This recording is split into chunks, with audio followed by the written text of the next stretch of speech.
Okay, so you see that this test case, and now I would like to execute this test case. So execute this test case. So it opens up a test run form with pre-populating the title and the steps and stuff. So now I need to check it. And for one another point I would like to kind of say here is that this is a manual test that I am kind of I have created here, but it could be an automated test case. We have an integration with QTP, so you can create an automated test case from QTP itself and push it to Kovair, and then once this test case is within Kovair, you can now execute it automatically. It would run within the QTP, and the results should be pushed to Kovair. Okay, so for now, this manual test case, the first one, I have checked it, and I want to put the result.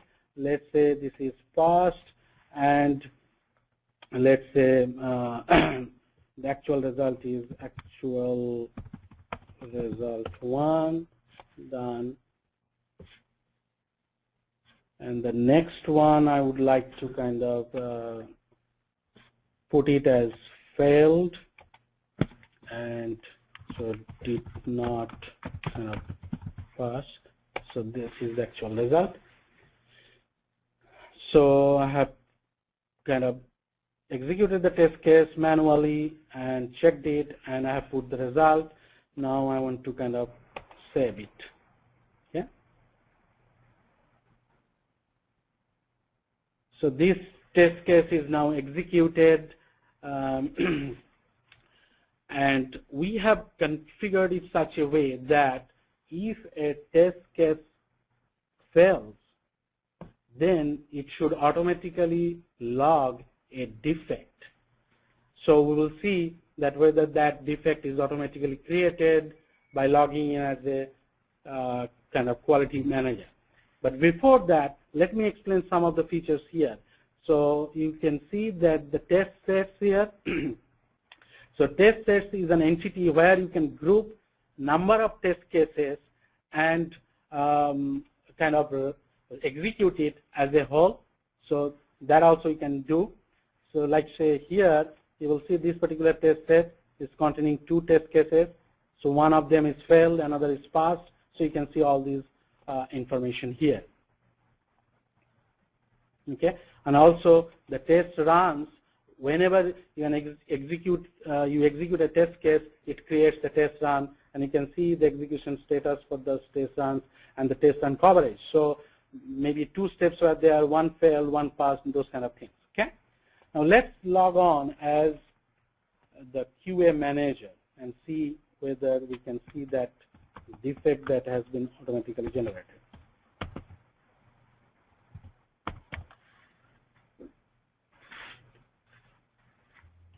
Okay, so see this is the kind of inbox for Thomas, and you will see this IQ 126, issue number 126, defect created from test case for customer requirement for ALM Studio. So this defect has automatically been created, and now Thomas can kind of go to the issues list. Will not basically go into the kind of activity mode, but let's see the process for the issue also. So see here also you can see this is a different process for the issue, and as soon as it has been automatically generated, when a test case fails, this process has been started, and you can see it is with Thomas to review this and then kind of move it to the next step.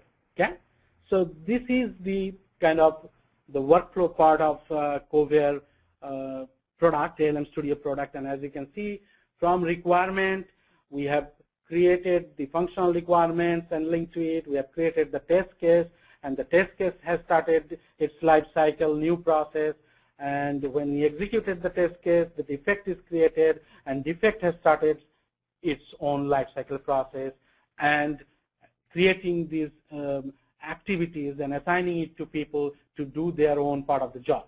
Okay, now let's go back to Mary's interface. let me explain some.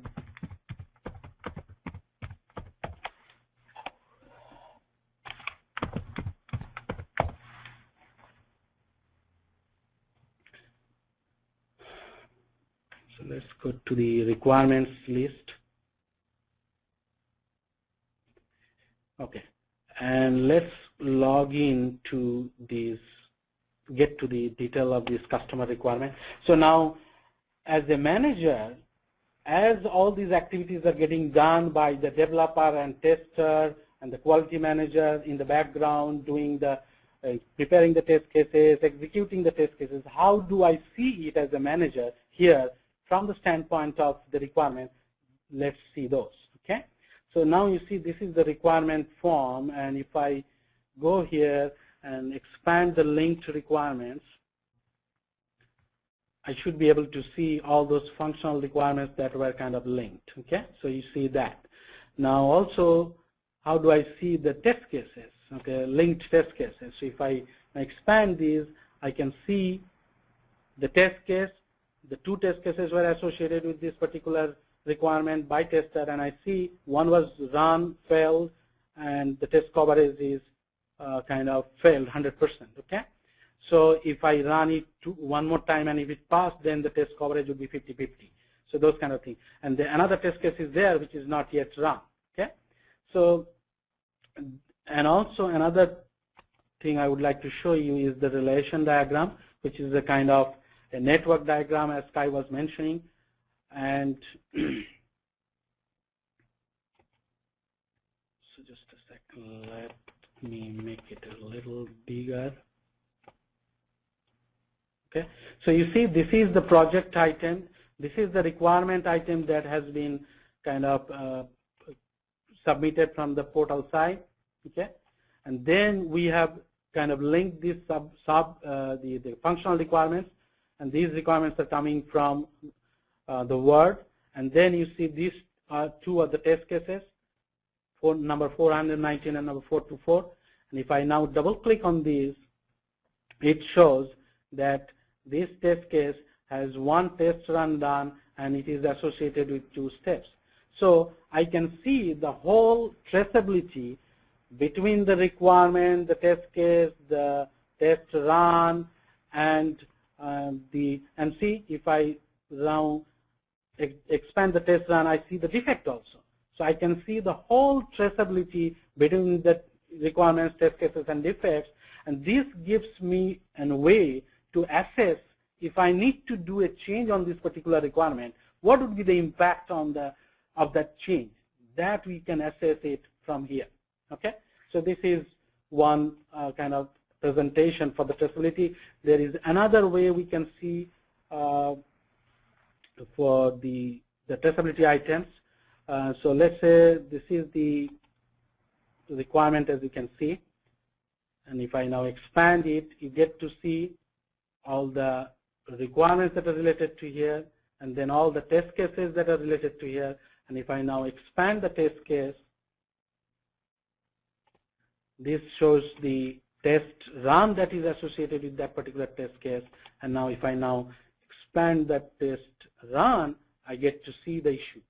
So in one single place, I can see from the main customer requirement to the functional requirement, to the test case, to the test run, and then to the defect. And not only that, I can see what is the status of the test, whether it failed, and what is the status of the issue, defect, is it the process, and all these things that I can see. Okay? So now let's get to some of the kind of dashboard items.